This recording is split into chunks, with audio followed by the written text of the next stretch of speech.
Police भी कुछ ढूंढ पाई नहीं, अभी तक कुछ पता नहीं चला। हाँ, लल्ली वाला उठाई और मोटरसाइकिल बैठो ले चले गए। वो 3 जुलाई को गायब हुई है अस्पताल से। 10 मिनट को आंख लगा था, इतने में मेरी बेटी को उठा के ले गया।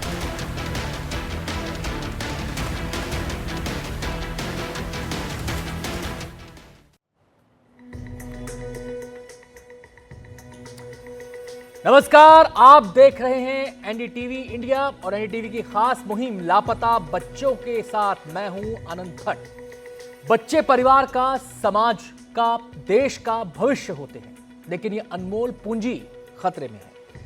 अभी 1 घंटे तक हम आपके साथ रहेंगे और यकीन जानिए इसी 1 घंटे के भीतर 8 से 9 बच्चे देश भर में लापता हो चुके होंगे। यहीं से आप अंदाजा लगा सकते हैं कि ये समस्या कितनी बड़ी है, कितनी विकराल है। जो बच्चे लापता हो जाते हैं उनके लिए परिवार तरसता है और परिवार के लिए बच्चे तरसते रहते हैं। इससे बड़ी पीड़ा हो नहीं सकती, लेकिन इस दर्द का एक और पहलू भी है। वो पहलू है चोरी किए गए बच्चों से अमानवीयता। ये बच्चे जिनके पास पहुंचाए जाते हैं वो बंधक बनाकर इनसे काम करवाते हैं। देह व्यापार में धकेल दिया जाता है, भीख मंगवाई जाती है, शरीर से अंग निकालकर बेच दिए जाते हैं। ये घिनौना काम वर्षों से होता रहा है। हमने यही स्थिति बदलने की ठानी है। इसी पर एनडीटीवी की आज की बड़ी मुहिम है लापता बच्चे। अपनी इस खास मुहिम में हम उन माता पिता और परिवार तक पहुंचेंगे जो अपने बच्चों के लापता होने का दर्द सह रहे हैं। उन बच्चों से भी बात करेंगे जो बच्चों के अधिकारों की, बच्चों को गिरोह से बचाने की लड़ाई लड़ रहे हैं और सरकार की तरफ से की जा रही कोशिशों का असर परखने की भी हम कोशिश करेंगे। लेकिन सबसे पहले एक छोटी सी रिपोर्ट।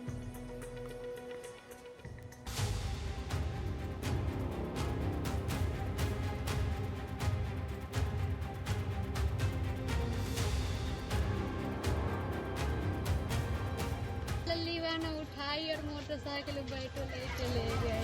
पुलिस भी कुछ ढूंढ पाई नहीं, कुछ कर पाई। जब भी हम जाते हैं तब भी सिर्फ आश्वासन ही मिलता है।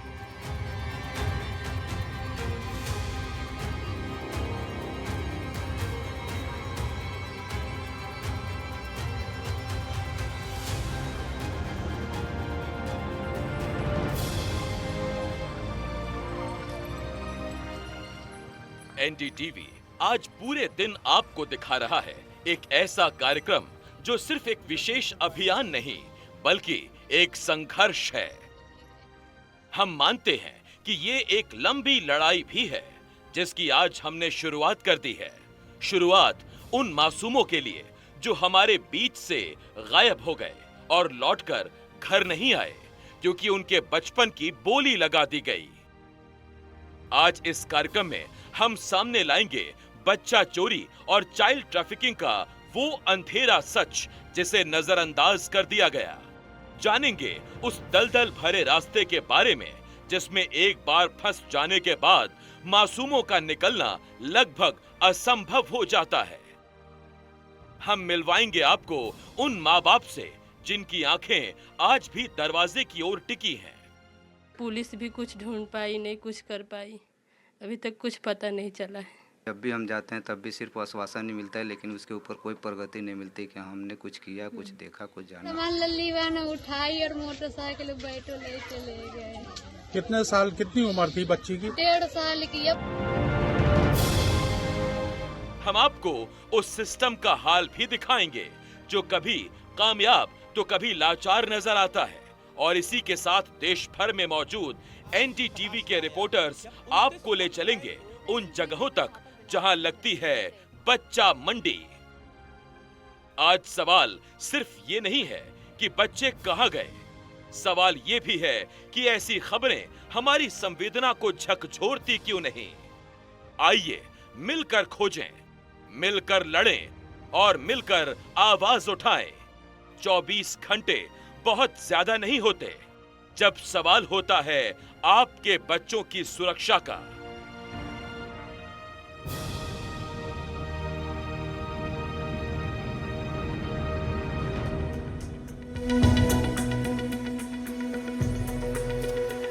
तो इसमें कोई शक नहीं कि बच्चा चोरी यानी चाइल्ड ट्रैफिकिंग एक बड़ी समस्या है, विकराल समस्या है। और इस समस्या से जुड़े कुछ बुनियादी सवाल हैं। इन सवालों को जानना, इनके उत्तर जानना बेहद जरूरी होता है, क्योंकि इसके जरिए हम इस समस्या की जड़ तक पहुंच सकते हैं। तो पहला हमारा सवाल यह है, देश में क्यों होती है बच्चों की चोरी? सवाल नंबर 2, क्या बच्चा चोर किसी खास वर्ग को टारगेट करते हैं? और सवाल नंबर 3, क्या किसी आयु वर्ग के बच्चे सबसे ज्यादा निशाने पर होते हैं? सवाल नंबर 4, बच्चे किन जगहों से सबसे ज्यादा चोरी किए जाते हैं? और सवाल नंबर 5, चुराए गए बच्चों का पता लगाना मुश्किल क्यों होता है? और इन तमाम सवालों पर हम बातचीत करेंगे।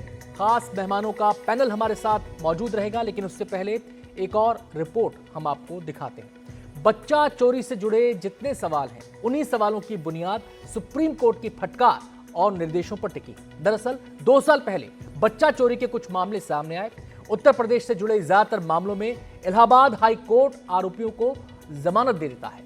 इस पर सुप्रीम कोर्ट का पारा चढ़ गया। उसने सरकार से लेकर इलाहाबाद हाई कोर्ट तक के खिलाफ कड़ी टिप्पणियां की, कड़े निर्देश जारी किए। इसलिए छोटी सी रिपोर्ट आपको जरूर देखनी चाहिए।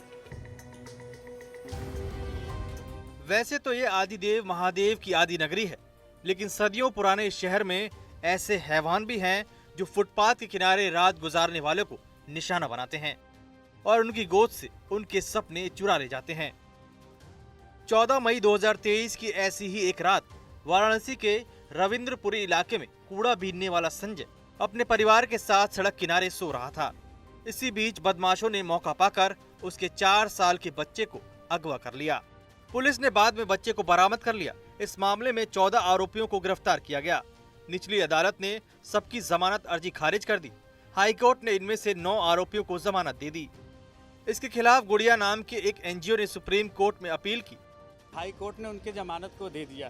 फिर गुड़िया संस्थान ने सुप्रीम कोर्ट का दरवाज़ा खटखटाया कि सुप्रीम कोर्ट ने एक ऐतिहासिक फैसला लेते हुए उनके हाई कोर्ट के फैसले को निरस्त करते हुए सुप्रीम कोर्ट ने अपने जो है फैसले में उनकी जमानत को रद्द कर दिया।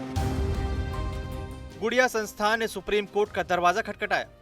सुप्रीम कोर्ट ने ऐतिहासिक फैसला लेते हुए सबकी जमानत निरस्त कर दी। इससे पहले 2023 के ही 29 अप्रैल को वाराणसी के नदेसर इलाके में सड़क किनारे सो रही पिंकी के 1 साल के बेटे को इसी गैंग के मेंबर्स ने अगवा कर लिया। 30 अप्रैल 2023 को पीड़ित परिवार ने पुलिस से बच्चे के लापता होने की शिकायत की। पुलिस ने जल्दी ही बच्चे को बरामद कर लिया। 10 आरोपी गिरफ्तार किए गए। निचली अदालत ने आरोपियों की जमानत खारिज कर दी, लेकिन हाईकोर्ट ने आरोपियों को जमानत दे दी। इसके बाद मामला सुप्रीम कोर्ट पहुंचा। सुप्रीम कोर्ट ने आरोपियों की जमानत खारिज कर दी। 28 मार्च 2023 को वाराणसी के अंधरापुल इलाके में बच्चा चोरी की ऐसी ही वारदात हुई। 2023 28 मार्च को यहाँ पर सफाई कर्मी शमशेर अपने परिवार के संग सोया हुआ था और उसकी गोद से उसकी 1 साल की मासूम बच्ची को अगवा कर लिया गया था। ये देखिए काफ़ी व्यस्त क्षेत्र है।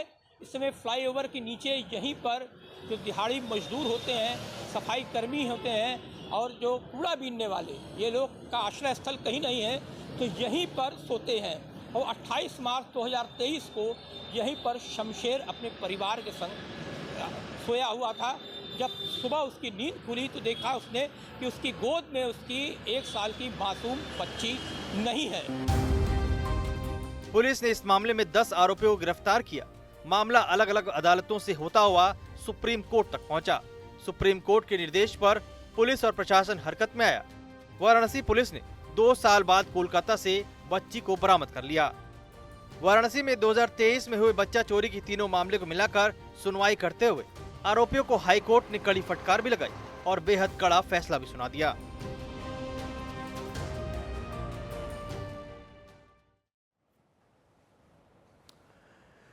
तो यह समस्या एक बहुआयामी समस्या है, एक विकराल समस्या है। इसका एक सिरा कानून से जुड़ता है, एक सिरा पुलिस से जुड़ता है, समाज भी इसमें है, वो गिरोह भी इसमें है जो बच्चा चोरी को अंजाम देते हैं। तो इस विकराल समस्या पर बातचीत करने के लिए, इसके हर पहलू पर चर्चा करने के लिए खास मेहमानों का पूरा पैनल हमारे साथ जुड़ गया है। सबसे पहले हम मेहमानों से आपका परिचय करवा देते हैं।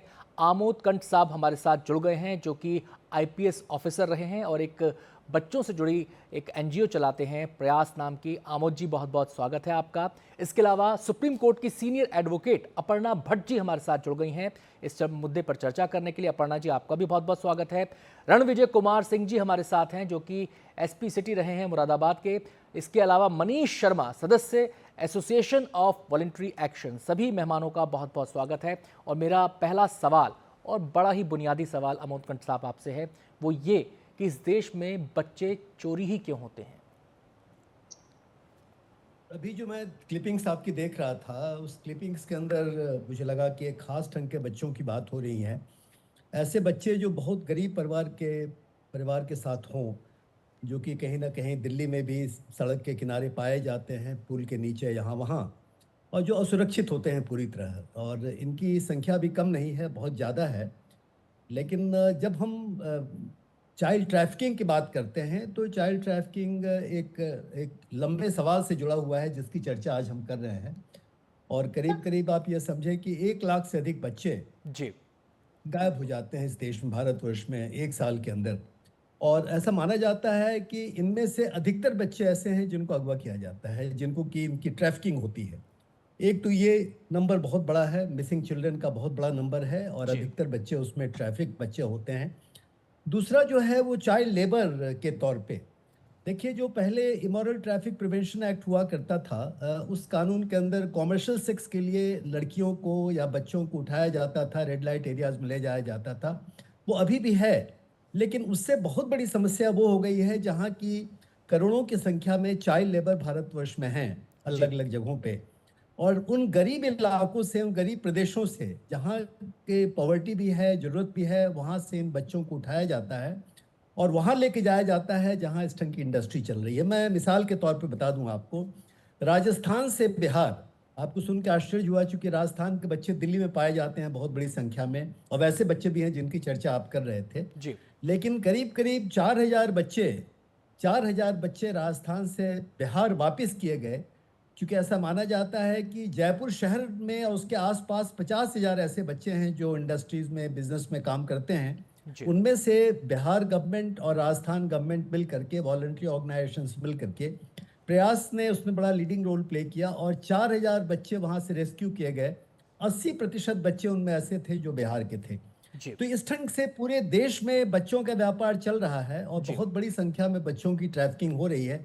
हमारा कानून बहुत मजबूत है। जब ये कानून में जस्टिस वर्मा कमेटी के समय परिवर्तन आया तो हम लोगों ने सोचा कि कुछ फ़र्क आएगा, लेकिन अब तक ज़्यादा फ़र्क आया नहीं है। अभी मैं बताना चाहूँगा कि ये just rights for children alliance एक बहुत बड़ा 200 वॉलंटरी ऑर्गेनाइजेशंस का एक ग्रुप है, जिसमें प्रयास का एक बहुत प्रोमिनेंट रोल है।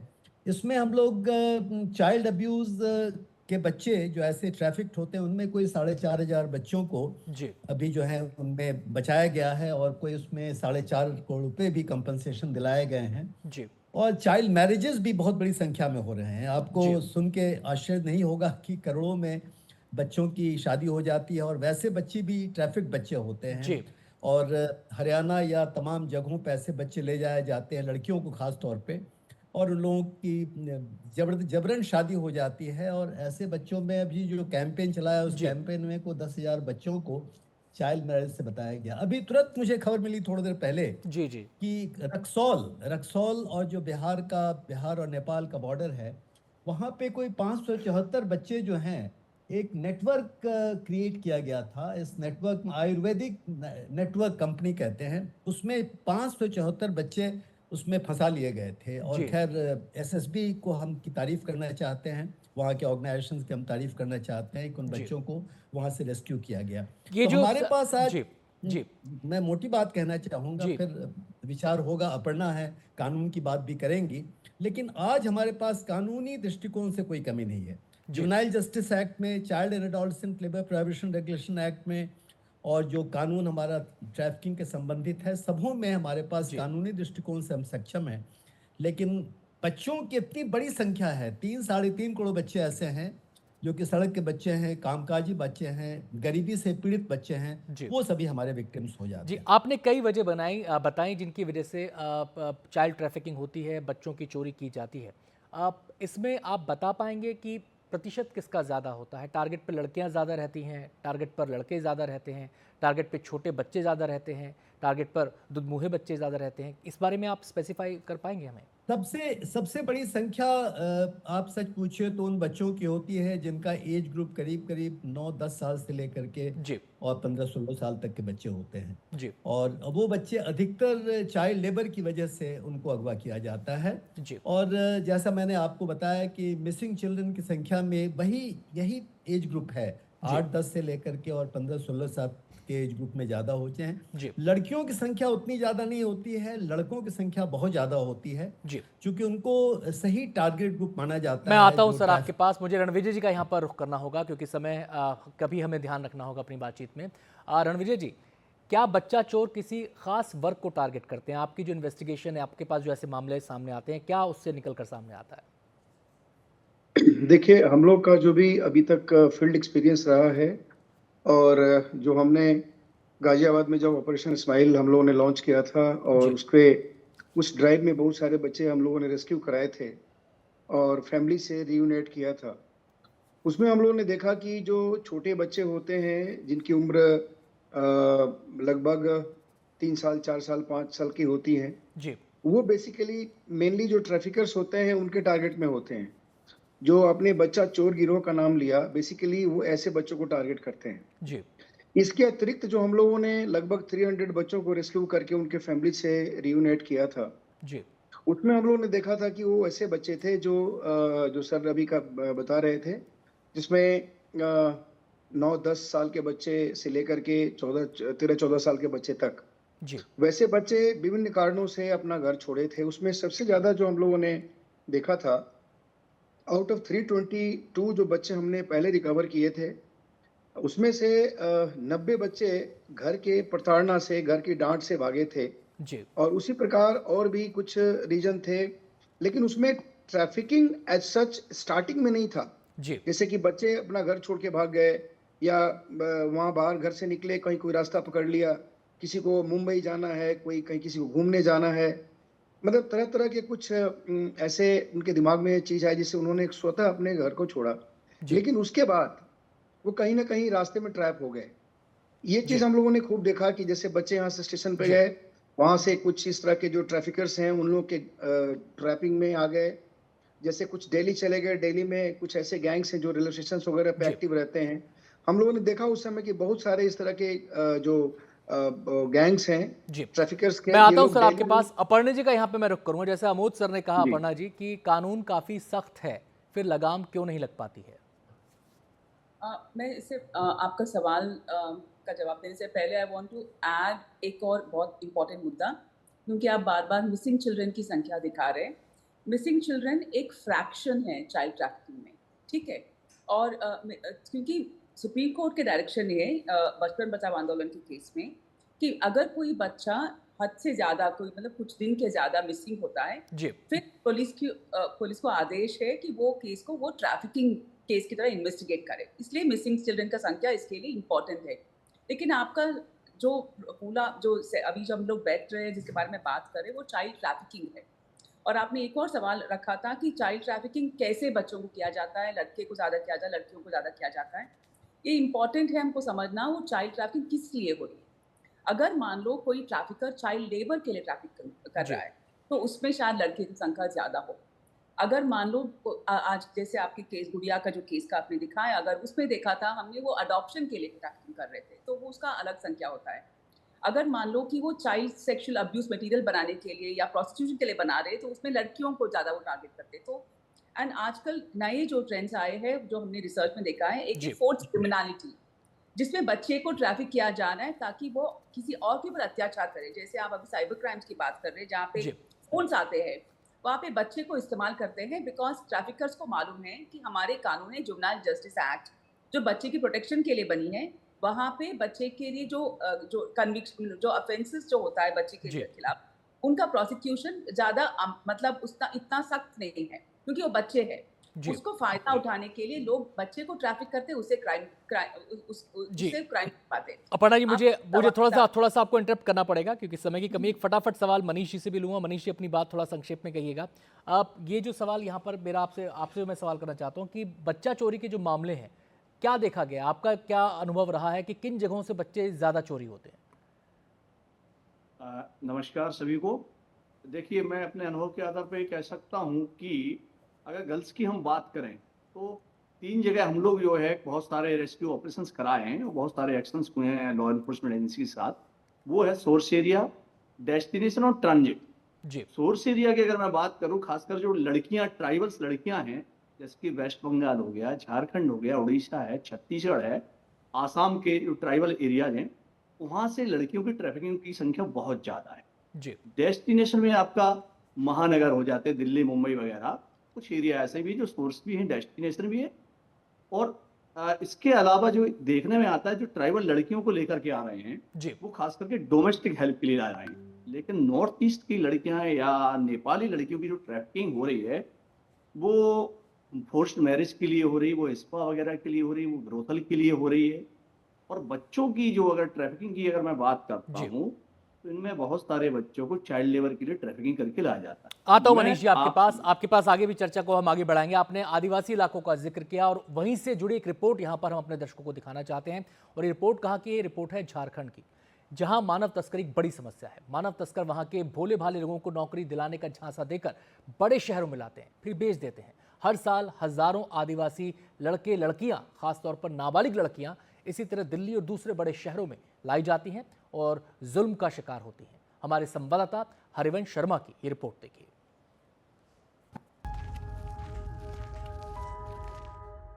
खूंटी जिले के कर्रा की 13 साल की अनीता को उसकी बुआ काम दिलाने का लालच देकर अपने साथ दिल्ली ले गई। उसे दिल्ली के एक घर में बच्चा खिलाने के काम में लगा दिया गया।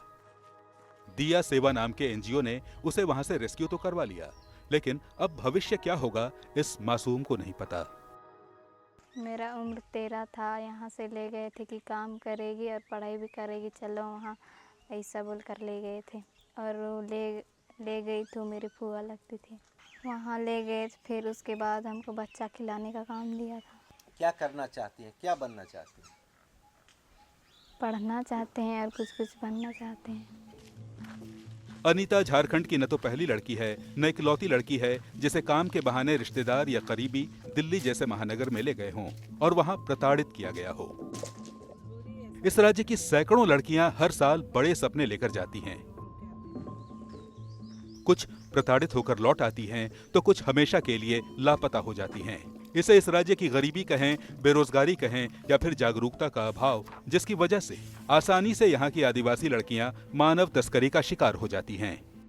दीदी बोली थी काम पे लगा देंगे, ऐसा ऐसा बोली थी। और हमको तो नहीं या ऑफिस में थे, हम नहीं काम कर रहे थे इसी टाइम। 2 दिन के बाद हमको भी काम लगा देती वहाँ। कैसे वहाँ से छूट के आए थे? भैया लगती है, हाँ पापा लोग।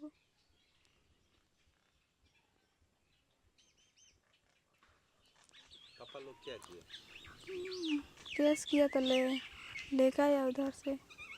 हम लोग गरीब परिवार से हैं और वो जो ले जाने वाले थे वो बोली कि 2 महीना के लिए। और उस समय हम लॉकडाउन था, फिर 2 महीना के लिए बोल के लेके गई थी। तो हम भी सोचे कि चलो 2 महीना काम करेंगे फिर आके पढ़ेंगे बोल के। फिर वो लेके तो आई यहाँ रांची। उसके बाद में यहाँ से एक आदमी फिर दिल्ली लेके गए हमको। फिर वहाँ से और कोई और दूसरा लेके गए वहाँ।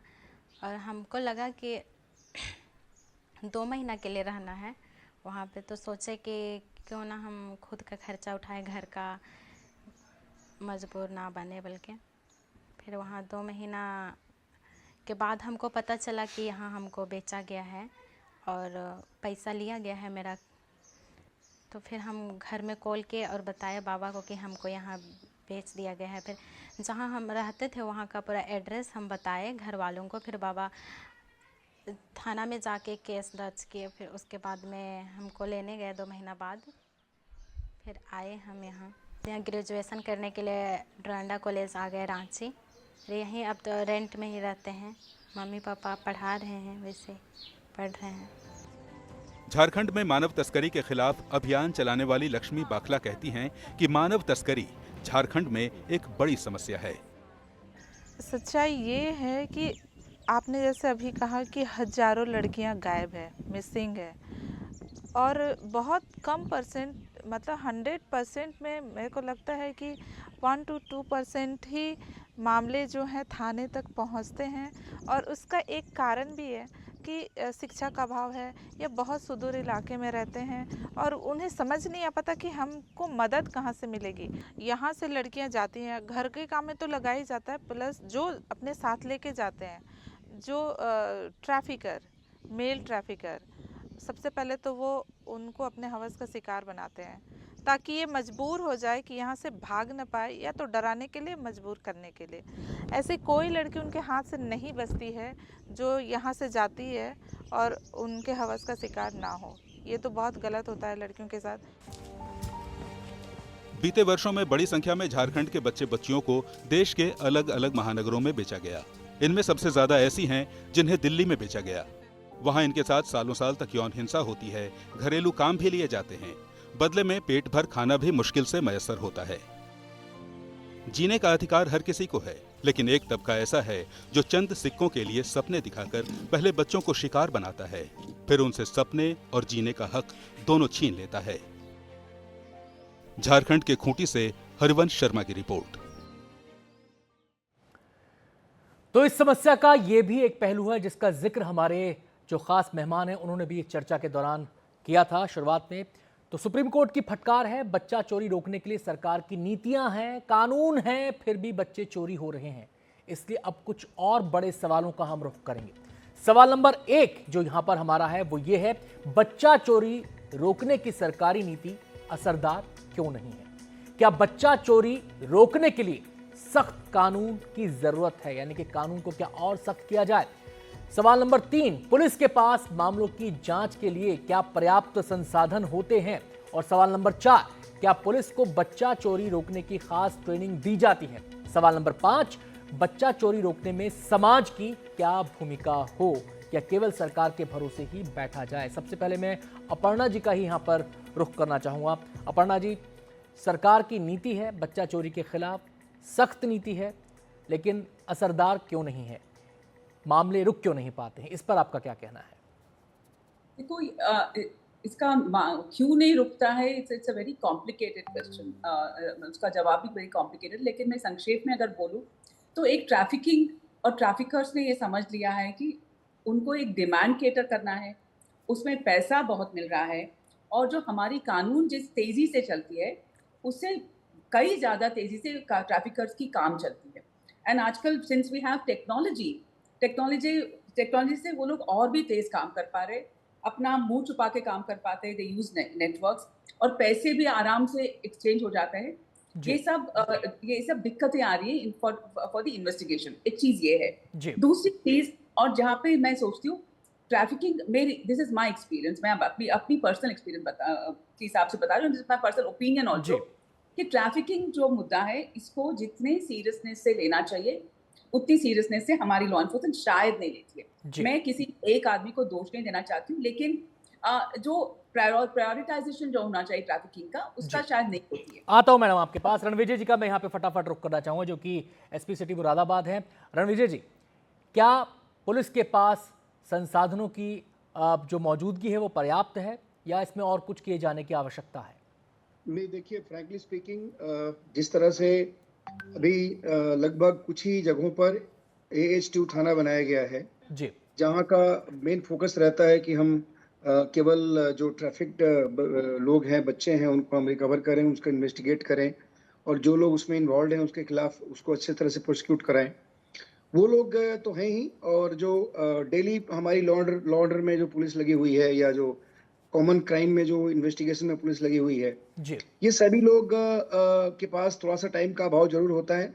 बट ट्रैफिकिंग के केस में मैं आपको बताना चाहूँगा कि अभी for the last few years काफ़ी सिस्टाइज्ड है फोर्स, और हम लोग जहाँ भी इस तरह के केसेस होते हैं प्रायोरिटी पे करते हैं, और प्रायोरिटी पे करके आजकल तो मुझे लगता है कि जितनी सेंसिटिविटी किडनैपिंग मतलब यानी क्राइम अगेंस्ट वुमेन और चिल्ड्रन है, उसको लेकर के जितनी सेंसिटिविटी हो उतनी सेंसिटिविटी किसी क्राइम पे नहीं आता है। हूं तो सर, focus मैं उसी अमोद पे जी है, का यहाँ पर रुक करना चाहूंगा। अमोद focus जी, रहता है उसके ऊपर। क्या पुलिस को बच्चा चोरी रोकने के लिए खास ट्रेनिंग दी जाती है, और क्या ये ट्रेनिंग एट लार्ज है या फिर कुछ शहरों तक सीमित है? थोड़ा सर संक्षेप में बताइएगा, समय की थोड़ी सी कमी है हमारे पास। देखिए, मनीष ने जो कहा कि पुलिस की सेंसिटिविटी बड़ी है, लेकिन मैं मनीष को और सबों को बताना चाहूँगा कि हमारे यहाँ जब इतनी बड़ी संख्या में चाइल्ड ट्रैफिकिंग हो रही है, पूरे देश में आप देखेंगे मुश्किल से 1000-2000 केसेस होते हैं, बल्कि मैं आंकड़े ले रहा था, आपको सुन के ताज्जुब होगा कि कहीं 500 केस, कहीं 1000 केस पूरे देश में ट्रैफिकिंग लॉ के अंदर होते हैं, जो कि बहुत ही कम है। इसका मतलब यह है कि पुलिस इस बात को समझ ही नहीं पाता है कि ट्रैफिकिंग यानी 370 आईपीसी जो स्पेशल लॉ बना है ट्रैफिकिंग के लिए, उसका इस्तेमाल कैसे किया जाए, ये बहुत ज़रूरी है। एक दो बात है, जैसे डोमेस्टिक वर्कर्स की बात आपने की, मैं आपकी निगाह लाना चाहूँगा इस बात पे। अभी सुप्रीम कोर्ट ने 29 जनवरी को एक ऑर्डर दिया है। उस ऑर्डर के मुताबिक पूरे देश में ट्रैफिकिंग के लिए उनका ये कहना है कि एक लीगल फ्रेमवर्क गवर्नमेंट बनाए जी, और गवर्नमेंट ऑफ इंडिया को डायरेक्शन दिया है अभी सुप्रीम कोर्ट ने डोमेस्टिक वर्कर्स के बारे में। ये केस एक लड़की का केस था छत्तीसगढ़ का, जो दिल्ली में देखा गया डोमेस्टिक वर्कर का केस था। मैं बताऊं आपको कि देश में करीब 2 करोड़ से ज़्यादा डोमेस्टिक वर्कर्स हैं, उनमें कम से कम 20 से 25% डोमेस्टिक वर्कर्स जो हैं बच्चे होते हैं, और आप अंदाज कर सकते हैं कितनी बड़ी संख्या में डोमेस्टिक वर्कर्स की ट्रैफिकिंग होती है, जिसका आपने बहुत ही अच्छा अभी एक दिखाया कि जो झारखंड से डोमेस्टिक वर्कर्स को उठाया जा रहा है। तो ये एक बहुत इंपॉर्टेंट चीज़ है। आता हूं सर आपके पास, मैं मनीष जी का यहाँ पे फटाफट रुख करूंगा। मनीष जी, आप 2 सवाल मेरे आपसे, एक तो एक पन्नालाल केस है आपके पास, उसके बारे में हम आपसे जानना चाहेंगे। दूसरा, बच्चा चोरी रोकने में समाज की क्या भूमिका हो सकती है, वो कैसे रोल प्ले कर सकता है?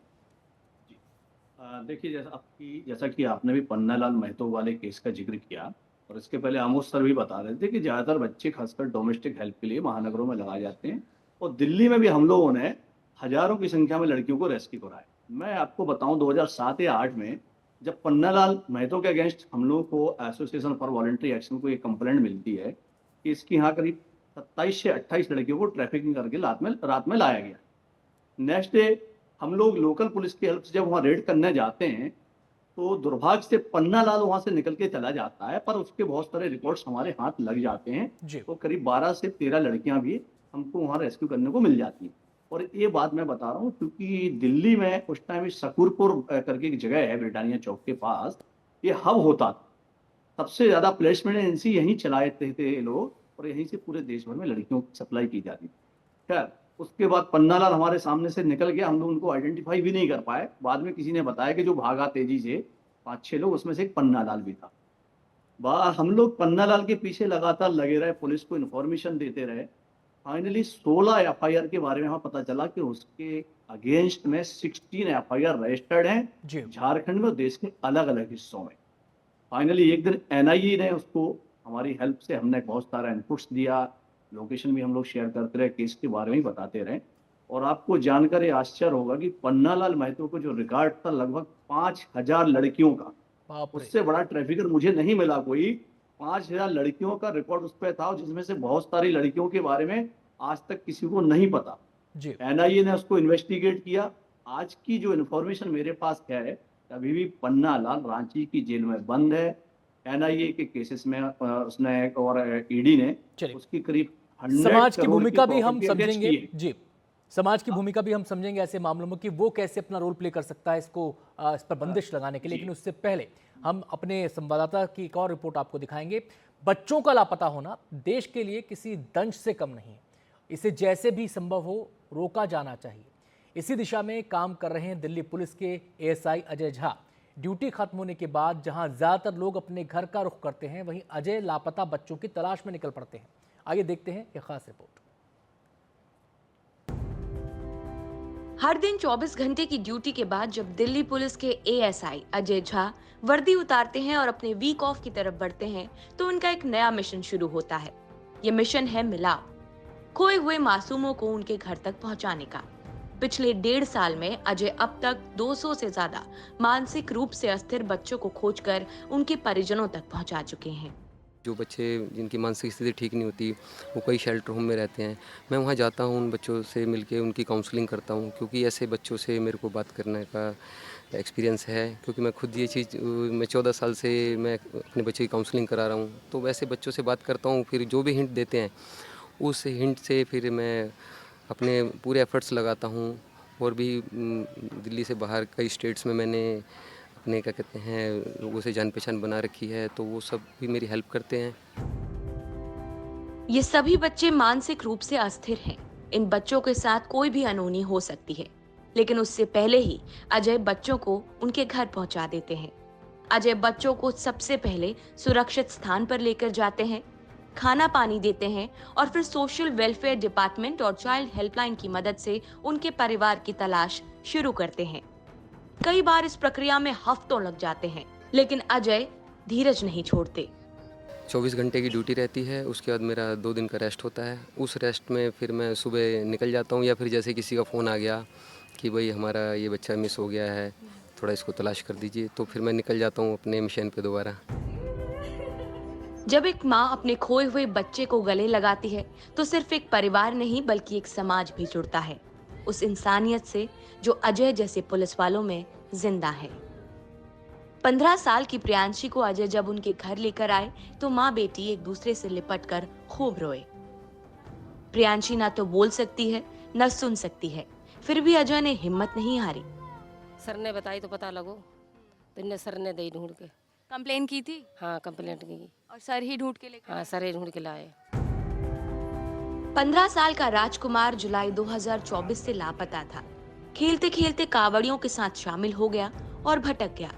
6 महीने बाद अजय को इस बात की खबर हुई तो अजय ने 3 दिन के अंदर उसे उसके घर पहाड़गंज पहुंचा दिया। हमारा बेटा 6 महीने से खोया हुआ था, 15 साल का है सर। वो बहुत करीब में ढूंढा था, लेकिन हम लोग को मिला नहीं था। आज आप बताए तो मिल गए। ये शबनम है, दिल्ली के ख्याला इलाके में रहती हैं। इनके दोनों बेटे मानसिक रूप से अस्थिर हैं। 17 साल का बड़ा बेटा रेहान अस्पताल से लापता हो गया था। शबनम ने एएसआई अजय को इसकी जानकारी दी तो अजय ने सारा काम छोड़कर बच्चे को घर तक पहुंचाया। उसके थोड़े पेट की कुछ प्रॉब्लम थी, पेट में दर्द वगैरह बता रहा था, तो मैंने इसे वहाँ पे लेडी हार्डिंग भेज दिया था अपनी फूफी के साथ।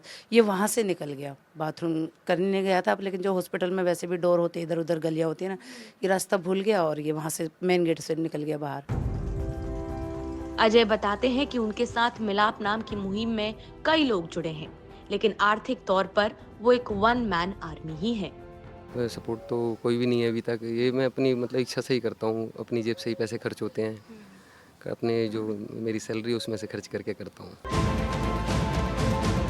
मशहूर कवि मैथिली शरण गुप्त जी ने लिखा है कि विचार लो कि मृत्यु हो न मृत्यु से डरो कभी, मरो परंतु यूं मरो कि याद जो करें सभी। हुई न यूं सुमृत्यु तो वृथा जिए वृथा मरे, मरा नहीं वही कि जो जिया न आपके लिए। यही पशु प्रवृत्ति है कि आप ही चरें, वही मनुष्य है कि जो मनुष्य के लिए मरे।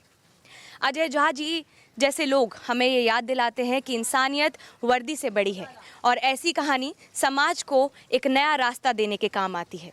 दिल्ली से अपने सहयोगी आसिम सिद्दीकी के साथ मैं मानसी जोशी, एनडीटीवी इंडिया। तुम्हारी संवाददाता मानसी की आपने रिपोर्ट देखी। ऐसे भी पुलिस ऑफिसर हैं जो एक मिसाल कायम करते हैं, लेकिन ऐसे मामलों में खासकर जब बच्चा चोरी हो जाता है, लापता हो जाता है, एक अक्सर शिकायत भी सुनने को मिलती है, वो ये कि पुलिस ने सहयोग नहीं किया ठीक से, पुलिस की लापरवाही के आरोप भी लगते हैं। रणविजय जी का मैं यहाँ पर रुख करना चाहूँगा, क्या कमियाँ रह जाती हैं रणविजय जी पुलिस की तरफ से, कभी देखा आपने? देखिए, सबसे पहले तो मैं अजय जी को बहुत ही शुभकामनाएं देना चाहता हूं, लेकिन आप अगर ऑपरेशन स्माइल के सक्सेस स्टोरीज को अगर आप देखेंगे तो आपको लगेगा कि जिस तरह की स्टोरीज अभी आपने देखी है, हम लोगों ने लगभग हम लोग की इस ऑपरेशन के बाद पूरे देश में लगभग 2500 बच्चे अपने फैमिली से मिले थे, और जब वो उनका मिलन हुआ था तो बहुत ही वो एक बड़ा ही इमोशनल मोमेंट था जिसको हम लोगों ने अपने रिकॉर्ड्स में लिया हुआ है। मैं आपको बताना चाहूँगा कि पुलिस बहुत ही सेंसिटाइज्ड होकर के ऐसे चीज़ों में काम करती है, हमें भी लगता है, और हम लोगों ने भी उसी संवेदना से प्रेरित होकर के और उसी ह्यूमन अप्रोच के साथ हम लोगों ने लगभग पूरे देश में ये ऑपरेशन चलाया था। और उसके बाद काफ़ी बच्चे बरामद हुए और परिवार से मिले, सभी के चेहरे पे खुशी आई। मैं इस बात से बहुत ज़्यादा हद तक सहमत नहीं होता कि पुलिस कोऑपरेट नहीं करती है। जी। देखिए, होता क्या है कि जनरली जब जिसके घर से बच्चा जाता है तो उनको लगता है कि पुलिस सब काम छोड़कर हमारे बच्चे में लगे। जी जी। देखिए, अजय की तरह बहुत लोग हैं हमारे इस सिस्टम में जो लोग लगाए जाते हैं। हमारे यहाँ भी एक टीम है जो लगातार बच्चों को ढूंढती है, बच्चियों को ढूंढती है। तो जो मिसिंग चिल्ड्रन होते हैं उस पे काम जबरदस्त तरीके से होता है जी। और थोड़ा सा चूंकि जो लीगल प्रोसेस है उसमें डिले होता है और अगर कोई बच्चा कहीं गुमनाम हो गया, गायब हो गया तो उसको ढूंढने में थोड़ा टाइम लगता है। आता हूं सर आपके पास। मैं उस अमोद सिचुएशन सर का में यहाँ पर रुख करना चाहूंगा। अमोद उस सर, एक सिचुएशन पहलू में फैमिलीज थोड़ा जी। सा रिपोर्ट करती है, कंप्लेन करती है। अदरवाइज मैं समझता हूँ कि आज की तारीख में फुली सेंसिटाइज है पुलिस और ऐसे केसेस में फुली कोऑपरेट करती है। अमोद सर, अब एक पहलू तो ये हो गया कि बच्चा मिसिंग हुआ, बच्चा चोरी हुआ, लापता हुआ, पुलिस ने उसे ढूंढ लिया, लेकिन ऐसे भी मामले सामने आते होंगे जहां बच्चा ये बताने की सूरत में ही नहीं है कि वो कहाँ रहता है, उसके माँ बाप का नाम क्या है, उसके वेयर अबाउट्स क्या है। ऐसे केसेस कितने चुनौतीपूर्ण होते हैं। दूसरी बात, जब बच्चा मिलता है अपने परिवार से, एक ट्रोमेटिक कंडीशन से बच्चा भी गुजरा होता है, ट्रोमेटिक कंडीशन से उसके माता पिता भी गुजरे होते हैं, बच्चे ने पीड़ा भी झेली होती है, तो वो जो इस कंडीशन का सामना करने के लिए किस तरीके से आप बच्चे को तैयार करते हैं कि बच्चा कैसे रिएक्ट करेगा, कैसे आप उसको जब सौंपते हैं माँ बाप को, तो उस समय का दृश्य, उसके बारे में ज़रा बताएं। मैं आपके उस सवाल पे वापस जाता हूं जहां आपने कहा कि समाज की भूमिका। सच पूछिए तो समाज की जो भूमिका है वो अलग है। शायद अभी देश में सबसे बड़ी संख्या में अगर ऐसे बच्चों की देखभाल कोई कर रहा है, ऐसे बच्चों के रेस्क्यू ऑपरेशंस करा रहा है, तो वो वॉलंटरी ऑर्गेनाइजेशंस हैं। वॉलंटरी ऑर्गेनाइजेशंस जैसे 1098, अब तो खैर 1098 गवर्नमेंट के पास वापस चली गई, वरना करीब करीब आप ये समझें कि देश के हर इलाके में चाइल्ड हेल्पलाइन ऑपरेट करता रहा और वॉलंटरी ऑर्गेनाइजेशंस चलाते रहे, और यही हैं जो इन बच्चों की देखभाल करते हैं। और अभी जो मैं कह रहा था कि just rights for children alliance, 200 voluntary organisations का ये ग्रुप है।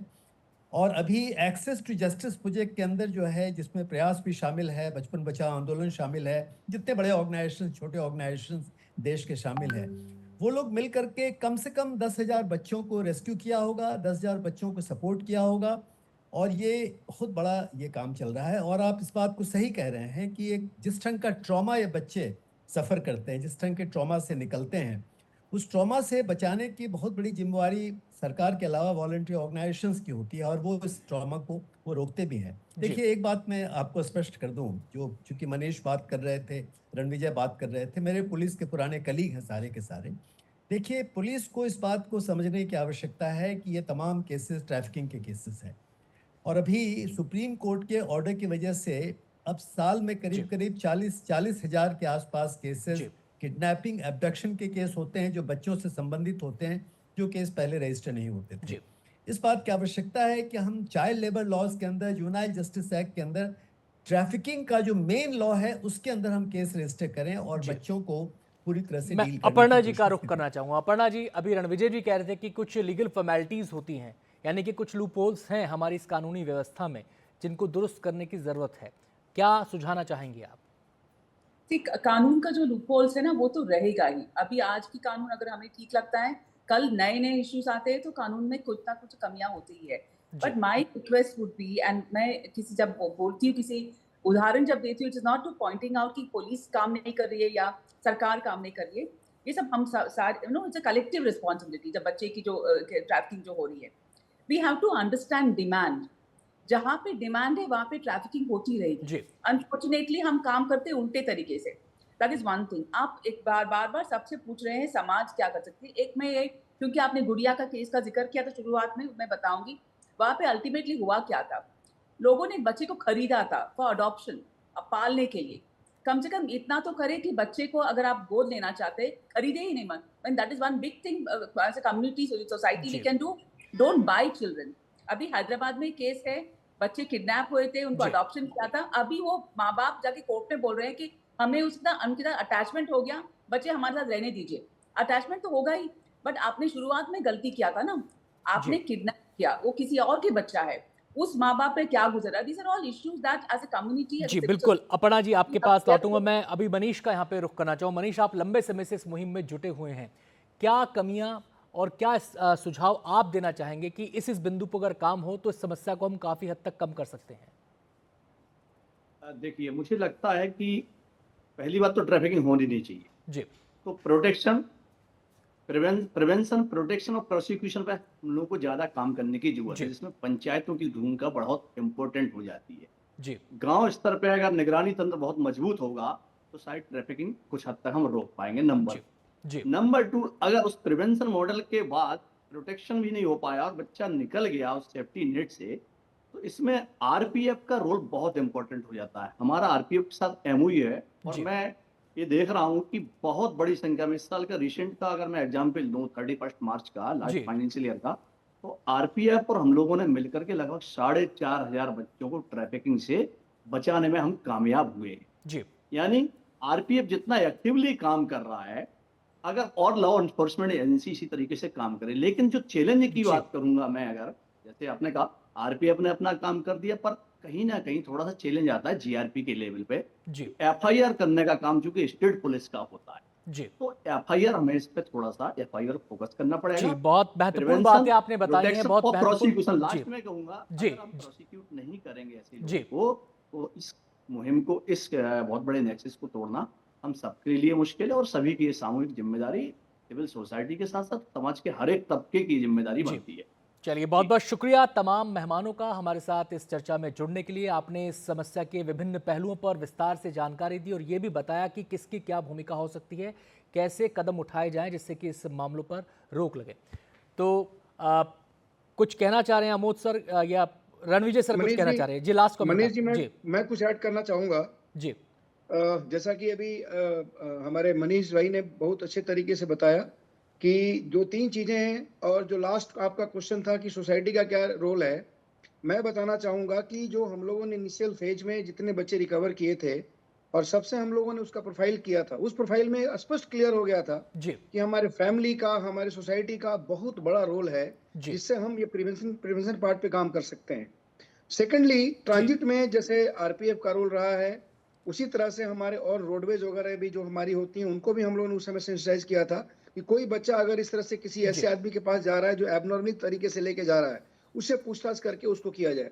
थर्ड पॉइंट हम लोगों ने उसमें सजेस्ट किया था कि सभी बच्चों का आधार तैयार करके इसका डेटाबेस तैयार कर लिया जाए।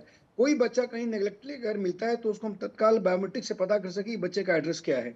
चलिए, डेटाबेस वाली बात आपने सर बहुत इंपॉर्टेंट बोली है कि अगर डेटाबेस एक तैयार होगा तो पूरे देश में एक्सेसिबल भी वो सबको होना चाहिए, तमाम एजेंसियों को। जी जी, एब्सोल्युटली। दूसरा लास्ट पॉइंट बताना चाहूंगा कि जो शेल्टर होम्स हमारे हैं, हमारे शेल्टर होम्स में से हम लोग 322 में से 203 बच्चों को हम लोगों ने वहां से वापस अपने बच्चे घर भेजा था।